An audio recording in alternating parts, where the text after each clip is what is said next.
Chhaava cinema విడుదలతో ఒక మహనీయుడి చరిత్ర తెలిసింది. దేశం కోసం, ధర్మం కోసం ప్రాణత్యాగానికి వెనకాడని ఛత్రపతి శివాజీ తనయుడు సంభాజీ మహారాజ్కు విశాఖలో ఘన నివాళి లభించింది.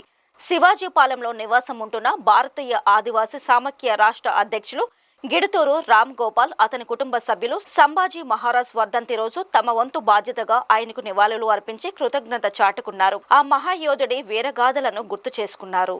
ఛత్రపతి శివాజీ గారి కుమారుడు సంభాజీ మహారాజ్ ఈరోజు ప్రాణత్యాగం చేసినటువంటి రోజు. ఆయన బలిదానాన్ని మనందరం కూడా ఈరోజు గుర్తు చేసుకుంటూ ఘనంగా నివాళులు అర్పించాల్సిన రోజు. ఎందుకంటే అటువంటి భరతమాత ముద్దుబిడ్డ తను నమ్మిన ధర్మం కోసం, మన యొక్క గొప్పదనాన్ని ప్రపంచానికి తెలియజేయడం కోసం ఎన్నో త్యాగాలు చేశాడు. చక్కగా పరిపాలన చేసి ప్రజలందరూ ఆదరాభిమానాలు పొందినటువంటి సంభాజీ మహారాజును మొఘల్ సామ్రాజ్యానికి చెందినటువంటి ఔరంగజేబు సైన్యం దొంగచాటుగా దెబ్బతీసి పట్టుకొని బంధించి తన ధర్మాన్ని విడిచి మతం మార్పిడి అంగీకరించమని చెప్పేసి కోరారు. అయినప్పటికీ కూడా ఆయన ధర్మాన్ని ఎట్టి పరిస్థితుల్లోనూ విడనాడనని చెప్పేసి వాళ్ళకి కరాఖండిగా చెప్పి వాళ్ళు ఎన్ని చిత్రహింసలు గురి చేసినప్పటికీ కూడా తన ప్రాణాలు కూడా లెక్క చేయకుండా తన నమ్మిన ధర్మం కోసం అమరుడయ్యాడు.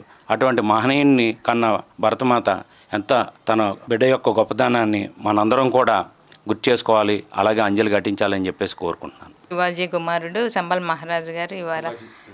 మహారాజు గారు ఇవాళ ప్రాణత్యాగం చేసిన రోజు. హిందూ ధర్మం కోసం పోరాటం చేసిన వ్యక్తి. ఆయన ఘనంగా నివాళులు అర్పించుకోవాల్సిన బాధ్యత మనందరి మీద ఉంది.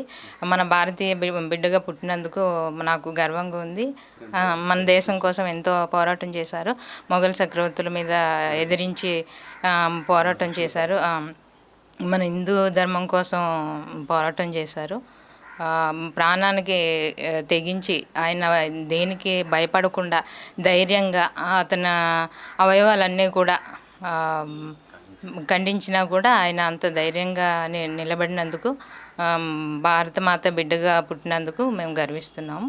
ఆయనకి ఘనంగా నివాళులు అర్పిస్తున్నాం.